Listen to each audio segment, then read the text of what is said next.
Hello everyone, welcome back to our channel. So நேற்றோட கண்டினியூட்டியை தான் இன்றைக்கி நம்ம பார்க்க போகிறோம்.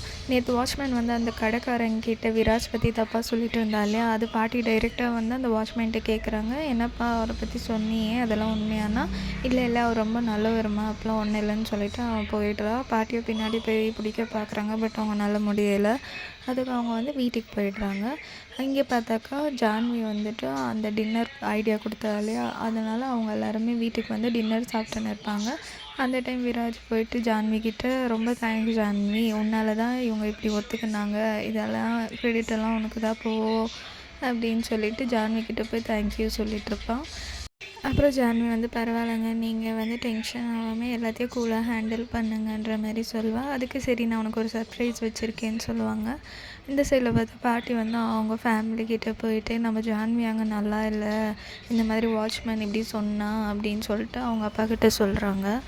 அப்போ வந்துட்டு அவர் வந்து, இல்லை அம்மா, நம்ம டைரெக்டாக பார்த்துன்னு தானே இருந்தோம், அவரை நம்ம பொண்ணை தங்கத்தில் வச்சு தாங்கின்னு இருக்கிறது அந்த மாதிரிலாம் எதுவுமே இருக்காது அப்படின்னு சொல்லின்னு இருப்பான். அதுக்கப்புறமா இல்லைப்பா, நம்ம ஒன்ஸ் போய் பார்க்கலாம், அவங்க ஹாப்பியாக இல்லைன்னு நினைக்கிறேன் அப்படின்னவங்க கூட அவர் வந்து இந்த பாட்டியை கன்வின்ஸ் பண்ணுறாரு, அப்படிலாம் எதுவுமே இருக்காது, நீங்கள் தேவையில்லாமல் எதையும் யோசிக்காதீங்க அப்படி இப்படின்ட்டுன்னு. இதெல்லாம் வந்து தங்கச்சிக்காரி பார்த்துன்னு கேட்டுன்னு இருப்பாள். அதுக்கப்புறமா அவன் என்ன பண்ணிடுவானாக்கா, சரி இது இப்படியே விட்டாக்கா சரியாக வராது, நம்ம மாமா பேரை இவ்வளோ அசிங்கப்படுத்துகிறானே அப்படின்னு சொல்லிவிட்டு அந்த வாட்ச்மேனுக்கு மேலே வந்து போட்டு கொடுத்துருவா ஃபோன் பண்ணி விராஜ் கிட்ட. அதுக்கப்புறமா தங்கச்சிக்காரி வந்து இந்த மாதிரி சொன்னிடவோ விராஜ் வந்து, ஓகே வாட்ச்மேன் எவ்வளோ வேலையெல்லாம் பண்ணானா, அவனுக்கு சரியான பனிஷ்மெண்ட் தரணும் அப்படின்னு சொல்லிட்டு சரின்னு எல்லாம் கேட்டுக்குவா. அதுக்கப்புறமா ஜானு கிட்டே போய், ஜானி உனக்கு ஒரு சர்ப்ரைஸ் வா, நம்ம 2 பேரும் வெளியே போகலான்னு சொல்லிட்டு கூப்பிடுவா. அவளும் என்ன சர்ப்ரைஸ் அது இதுன்னு கேட்டால், சர்ப்ரைஸ் எப்படிமா சொல்கிறது, வா போகலாம் அப்படின்னு சொல்லிட்டு என்ன யோசிக்கிறேன்னா, இப்போ இருக்க அந்த வாட்ச்மேனுக்கு அப்படின்னு சொல்லிட்டு. அதுக்கப்புறமா அந்த சைடு வாட்ச்மேன் எதுவோ தெரியாமல் பாட்டு கேட்டுன்னு இருப்பான். இவனும் அங்கே போயிட்டு அவன்கிட்ட பயமுறுத்தின்னு இருப்பான். அவனும் கெஞ்சுவா, என்ன எதுவும் பண்ணிடாதீங்க சார்ன்னு, ஏன்னா இவனுக்கு தெரிஞ்சு போச்சு என்னவோ நினச்சின்னா அவன் ரொம்ப கதறின்னு இருப்பான். அதுக்கப்புறமா வந்து ஜான்வி கிட்ட வந்துட்டு எதுவுமே தெரியாத மாதிரி உட்காந்துட்ருப்பான். அப்போ வந்து இப்போ வேறு நம்ம ஒரு டிஃப்ரெண்ட்டாக பண்ண போகிறோம், நம்ம ட்ரைவ் பண்ணல, ஆனால் ட்ரைவிங் வந்து நான் பண்ண போகிறது கிடையாது, நீ தான் பண்ண போகிறேன்னு. அப்போ அவள் சொல்வாள், எனக்கு ட்ரைவிங் பற்றியெல்லாம் எதுவும் தெரியாது, நான் ட்ரைவ் பண்ணதே இல்லைன்னா, நான் உங்கள் பக்கத்தில் இருக்கிறப்ப நீயே பயப்படுற, நான் உனக்கு சொல்லி தரவா அப்படின்னு சொல்லிவிட்டு அவளை கூப்பிட்டுன்னு போயின்னு இருப்பாள். அப்போ வந்து அவளும் பயந்து ஓட்டிகிட்டே இருப்பாள். பட் அவளுக்கு ரொம்ப பேனிக் ஆகிடுது. இல்லை என்னால் முடியாதுங்க, நான் ஸ்டாப் பண்ணிடுறேன், எனக்கு தெரியாது அப்படி இப்படின்னுடுவோம். ஃபைனலாக அப்படி இப்படின்னு இவன் அசிஸ்ட் பண்ணி தட்டி தர மாதிரி ஒரு ஐஸ்கிரீமுக்கு பார்லருக்கு வராங்க. அப்புறமா இவனும் அவளுக்கு ஐஸ்கிரீம்லாம் ஊட்டி விட்டுக்குன்னு இருந்தான்.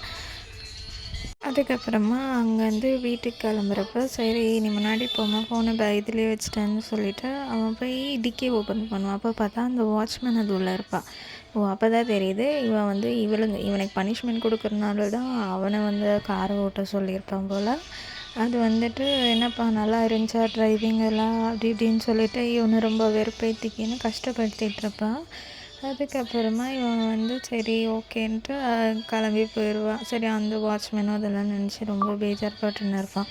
அதுக்கப்புறமா விடிஞ்சிரும். அப்புறமா அந்த இன்னொரு வாட்ச்மேன் இருப்பான் இல்லையா, அவன் வந்துட்டு கதவு தட்டுறப்போ இந்த வாட்ச்மேன் பேரை சொல்லி அவன் கதவு தட்டின்னு இருப்பான். அப்புறம் பார்த்தா இந்த விராஜ் தான் வந்து கேட்டை ஓப்பன் பண்ணுவான். அப்போ இவன் யோசிக்குவான், என்ன இது இவன் வந்து ஓப்பன் பண்ணுறான், ஓனர் இதுக்கு வந்து ஓப்பன் பண்ணுறாங்க, அவன் இங்கே போயிட்டான் அந்த மாதிரி அவர் யோசிச்சுன்னு இருப்பார்.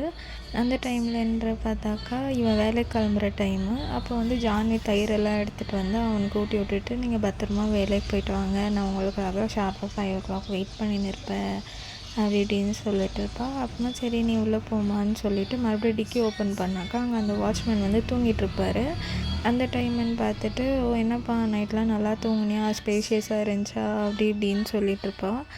அப்போ வந்து இவன் அவன்கிட்ட மிரட்டி நின்றுட்டு சடனாக வந்து கதவு மூடுறப்ப பாட்டி வந்து அங்கே வந்துடும். இவன் டிக்கி க்ளோஸ் பண்ணால் பாட்டி கரெக்டாக என்ட்ரி கொடுக்கவே இவனுக்கு ஒரு மாதிரி பேனிக் ஆயிரும். அதுக்கப்புறமா, என்ன பாட்டி திடீர்னு வந்துட்டீங்க, சொல்லாமல் வந்துட்டீங்க, என்கிட்ட சொல்லியிருக்குங்களால அப்படி இப்படின்னவும், இல்லைப்பா இப்போ நான் வந்து உனக்கு என்ன பிரச்சனை அப்படின்னு கேட்டுருவாங்க அவங்க. அப்போ வந்து இல்லை எனக்கு எந்த பிரச்சனையும் இல்லை, சொல்லாமல் வந்துட்டுருக்கீங்களே அதுக்கு தான் அவன் கேட்குறான்னு. இல்லை நான் வந்து ஜான்வி பார்க்கலான்ட்டு வந்தேன் அப்படின்னு சொல்லுவாள். அப்போ வந்து இல்லை ஜான்வி வந்து கோயிலுக்கு போயிருக்கா, அவள் வீட்டில் இல்லை பாட்டி, வாங்க நான் உங்களை வீட்டில் ட்ராப் பண்ணிடுறேன்னு சொல்லிவிட்டு காரில் ஏறுங்கன்னு சொல்லுவாள். அப்போ வந்துட்டு இல்லைப்பா நான் வந்து வெயிட் பண்ணி பார்த்துட்டே போகிறேன்னா, இல்லை அவள் வர லேட் ஆகும், நீங்கள் ஃபஸ்ட்டு வண்டியில் ஏறுங்க, நான் உங்களை வீட்டில் விட்டுறேன், இந்த வயசான காலத்தில் இப்படியெல்லாம் சுற்றின்னு இருக்காதீங்க, அப்போ வந்து உங்களுக்கு எதுனா ஆயிடுச்சுன்னா யார் ரெஸ்பான்சிபிள்னு சொல்லிட்டு இன்டெரக்டாக இவன் வந்து பாட்டியவே மிரட்டின்னு இருப்பான். அப்போ பாட்டிக்கும் கொஞ்சம் பயமாக இருக்கும், ஏன்னா இவன் வில்லத்தனமாக நம்மக்கிட்டே இப்படி பேசின்னு இருக்கான் அப்படின்னு சொல்லிட்டு. அந்த சைடில் ஜான்வி வந்து ஃபுல்லு ட்ரெஸ் எல்லாம் வந்து அடுக்கி வச்சிட்ருப்பா கபோர்டில்.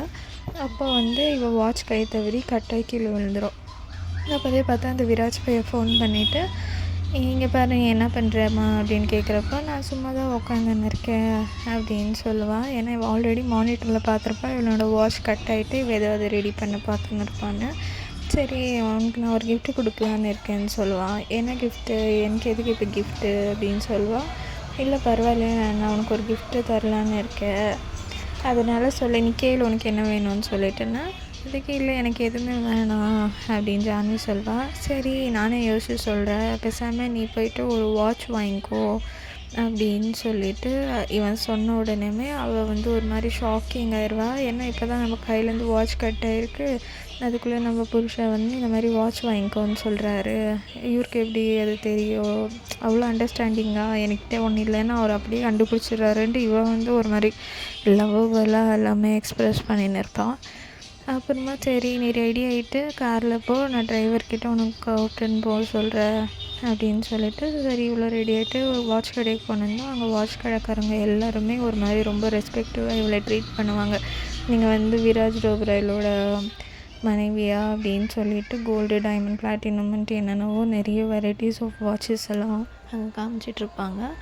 அந்த டைமுன்ற பாட்டுக்கு இவளுக்கு என்ன ஃபீல் ஆகும்னா, நம்மளுக்கு ஒரு வாட்ச் வாங்கிக்கலாம், ஆனால் என் ஹஸ்பண்டுக்கும் அவருக்கும் ஒரு வாட்ச் வாங்கணுமே அப்படின்னு சொல்லிட்டு இவள் யோசிச்சுட்ருப்பா.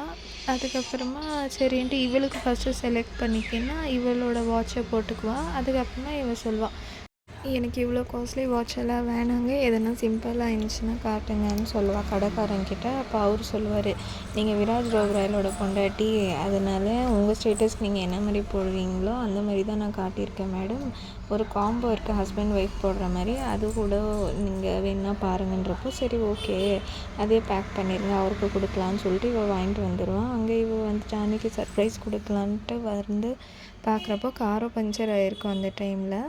சரி இவள் போய் பிக்கப் பண்ணலான்னு பார்த்தா இவளோட ஃப்ரெண்டு இருப்பாள் இல்லையா, காலேஜ் மேட்டு, அன்றைக்கி பாட்டு பாடினாலே அவள் வந்திருப்பாள். அதுக்கு இவன் வந்து காருக்குள்ளேயே உட்காந்துட்டு இவங்க என்ன பண்ணுறாங்கன்னு சொல்லிட்டு வேவ் பார்த்துன்னு இருப்பாள். அந்த டைமில் பார்த்து இவங்க 2 பேரும் பேசின்னு இருக்குவாங்க.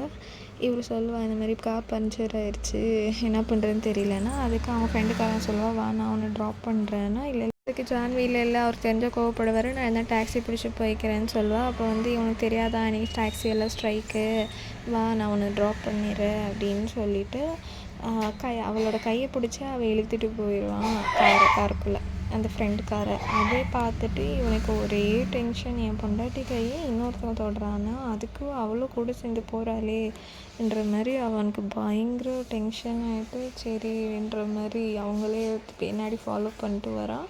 அந்த டைமில் வந்து எப்படியோ வீட்டுக்கிட்ட ரீச் ஆயிடுவாங்க. சரி எங்கேயே விட்ருங்க, அவர் பார்த்தாருன்னா டென்ஷன் ஆயிடுவார். இப்போ அந்த ஃப்ரெண்ட் வந்து கார்லேருந்து இறங்கிட்டு, என்ன ஜான்வி வீடு மட்டும் ட்ராப் பண்ணியிருக்கேன், உள்ளெல்லாம் கூப்பிட்டு ஒரு காஃபி டீ எல்லாம் தரமாட்டியா அப்படின்னு சொல்லிடுவோம். இவன் வந்து அது ஒன்றும் இல்லை அப்படி இப்படின்னவோ, சரி ரிலாக்ஸ் நான் சும்மா விளையாட்டுக்கு தான் கேட்டேன் அப்படின்னு சொல்லிவிட்டு அப்போவும் அவள் கையை பிடிச்சி தட்டி கொடுக்குறான். ஒன்றும் இல்லை டென்ஷன் ஆகாது, சும்மா தான் விளையாட்டுக்கு சொன்னேன்ற மாதிரி. அதுக்கப்புறமா சரி நான் கிளம்புறேன்னு சொல்கிறான். அதெல்லாம் இவன் வந்து தூரத்துலேருந்து நின்று பார்த்துட்டு தான் இருக்கான்.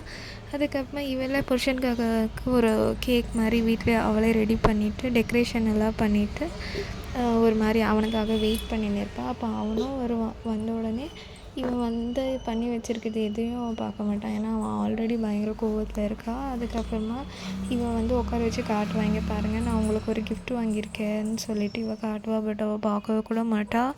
அதுக்கப்புறமா இவளே அந்த வாட்ச் எடுத்து அவன் கையில் போடுவாள். பட் இவள் கை அவன் மேலே டச் ஆகிறப்போ அவன் வந்து இவனை பிடிச்சிருந்தா இவனுக்கு ஞாபகம் வருது. அதுக்கப்புறமா இவ வந்து இந்த கை தானே அவன் தொட்டுச்சு, இந்த கை தானே அவனை தொட்டுச்சுன்ற மாதிரி இவகிட்ட சொல்லுவாள். அப்போ இவளுக்கு வந்து ஒன்றுமே புரியாது என்ன சொல்கிறாருன்னு. அதுக்கப்புறமா என்னாச்சுங்கன்னு சொல்கிறப்ப, எனக்கு தெரியும் நீ எப்படி அவன் காரில் போகலாம், அவன் கூட போகலான்னு சொல்கிறப்ப, நீ என்கிட்ட போய் சொல்லாத, என்னை ஏமாத்துறியா நீ அப்படி இப்படின்னு சொல்லிட்டு இவளை பிடிச்சி தள்ளி விட்டு அவன் போட்டிருக்க பெல்ட்டை எடுத்து நல்லா அடின்னு அடிச்சிடுவான்.